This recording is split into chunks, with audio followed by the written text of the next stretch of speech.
Hey folks, welcome back to another video. Just out here doing some animal chores, moving the sheep, checking on the veggies in the tunnels, and enjoying a transition on the farm from the busy first season into a more restful winter time. And just wanted to talk about that and the lifestyle changes that come as the seasons change.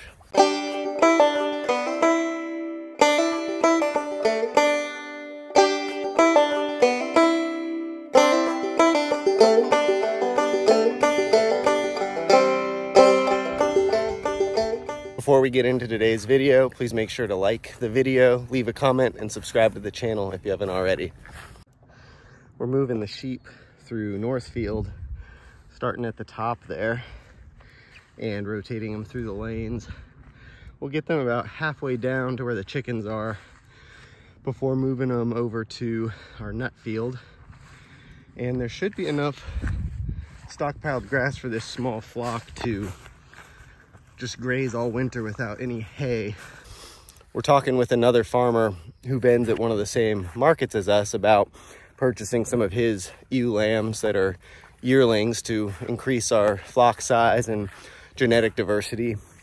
And yeah, we're excited still about keeping the sheep as a small side enterprise, mostly just for grass management and grazing the pastures, but you know, to increase that and perhaps sell some and get the numbers up to graze the grass that we have available, because right now we just have a little flock of 6 and we bred them, so we're going to have lambs in the spring, but we figure between about 15 to 25 sheep at a given time, and we'd like to get a few cows mixed in there.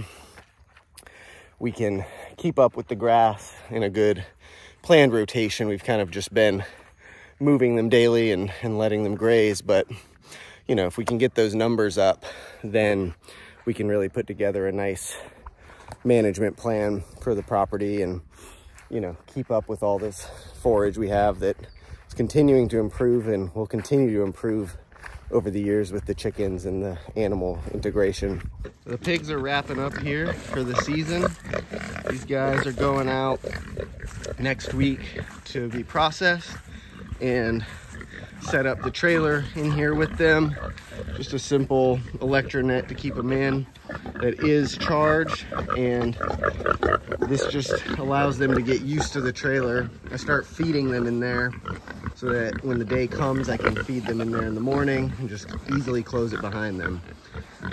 If you put it in too soon and they're not used to it, they're such curious and skeptical creatures that it can be really challenging to get them to go in a trailer if they don't want to. So you have to make them want to do it. And there's it is charged.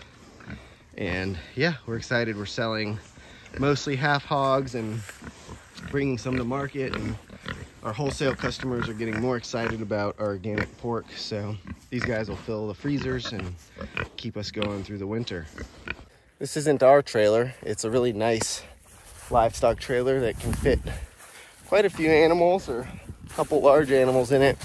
We have a lot of great neighbors in the community here around Marion that we've gotten connected with through other neighbors and just building that network of local folks.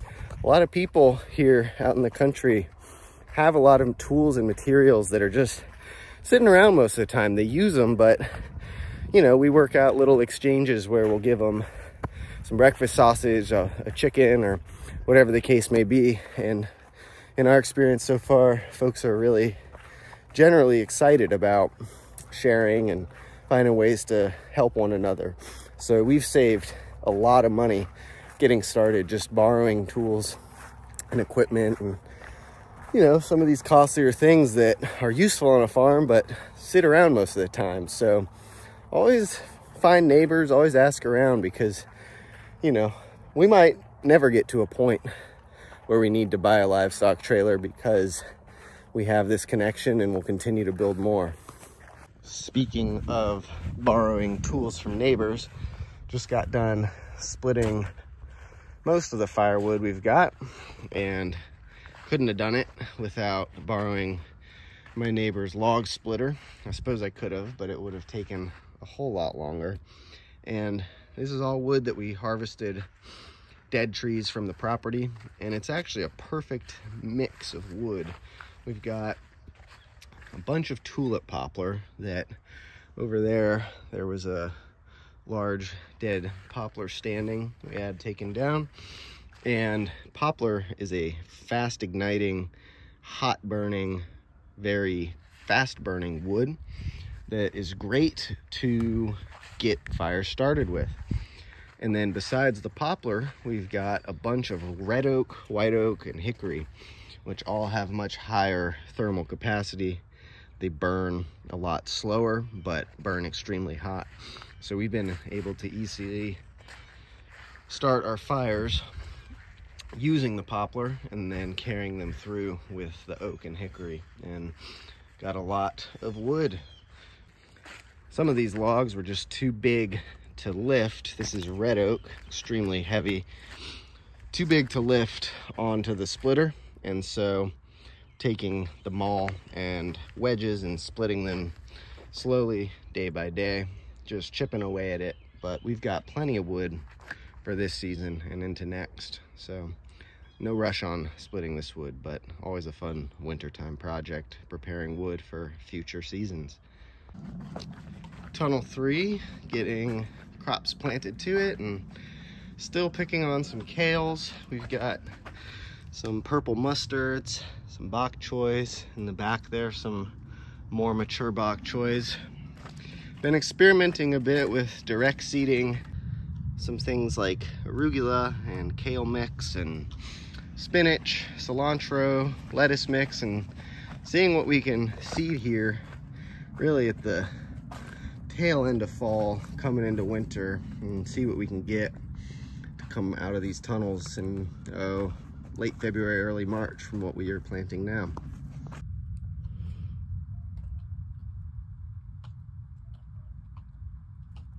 As we're transitioning into winter, it's easy to get caught up on all of the winter projects and things that get kind of pushed back in the busyness of the season, and we've got a good list of things that we have to do before next season really picks up.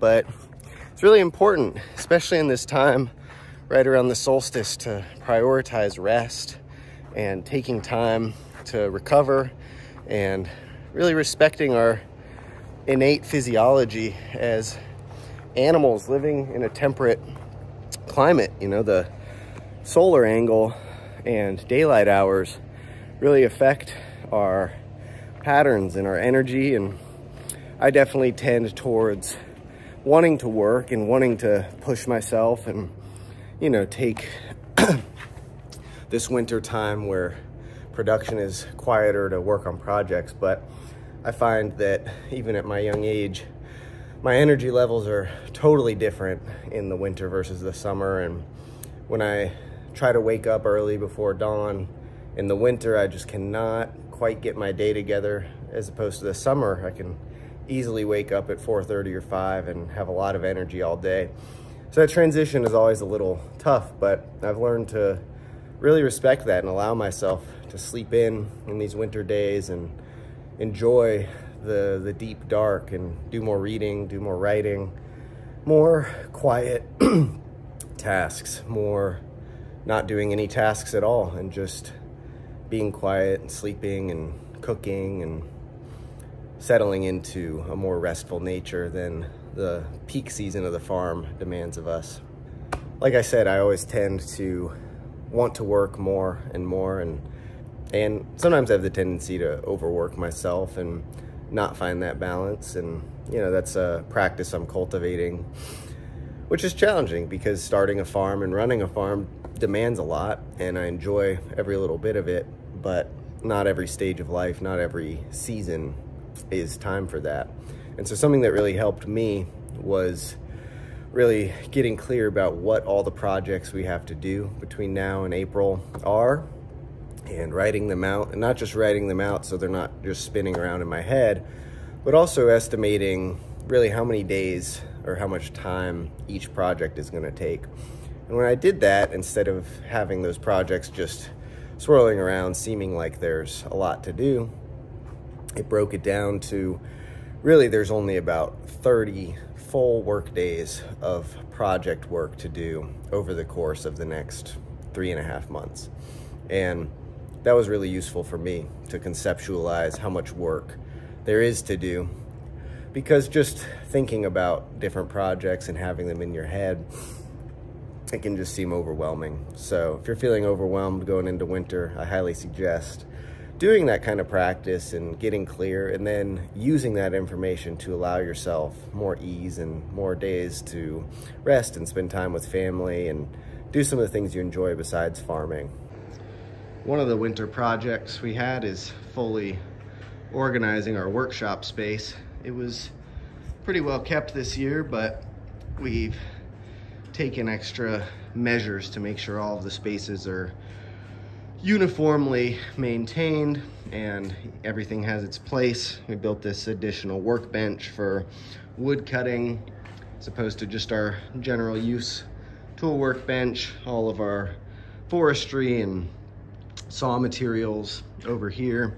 And this is really important, bringing a crew onto the farm to make sure that everything has its specific place so that things don't get lost. It's easy when it was just Lyric and I to make sure we knew where things were coming, but extra steps are necessary the more people that you bring onto the farm.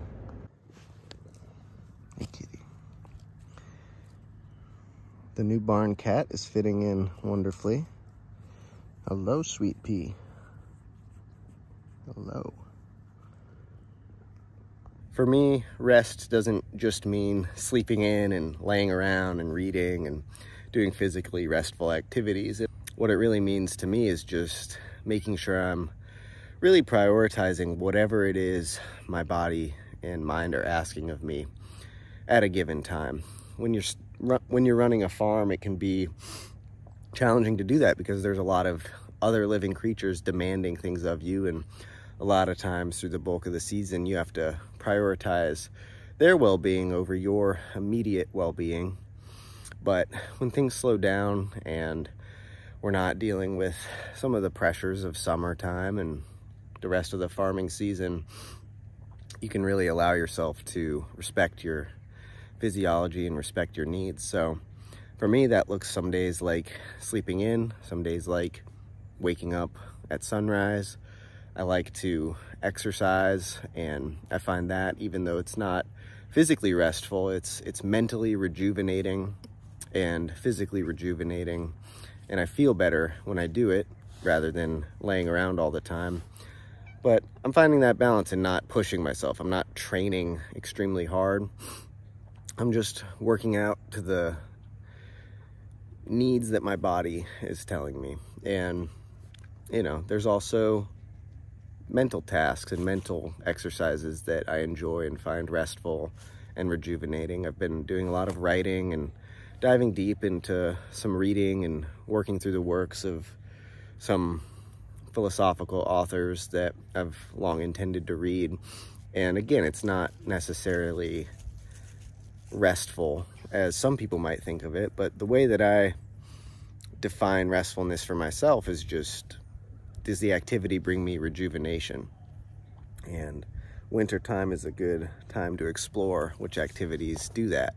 A practice I'm gonna work on this year, which is new for me as well, is settling into a brief period of deep rest where I intentionally don't do any productive work. I intentionally fully allow myself to just be and not do, and have no task lists, and just take myself out of that hyper-productive mindset. And my intention is to do it for about 10 days or 2 weeks, starting on the winter solstice and into early January, and just really prioritizing that time for myself and for that deep rest that I think is going to be necessary to kick off next year with a lot of energy. So that's it, just a rambling video today talking about restful season and respecting the winter solstice, respecting our bodies and minds in the winter time, and finding ways to really get a balance throughout the year so that we can allow ourselves to do what we need to do in the summer and do what we need to do to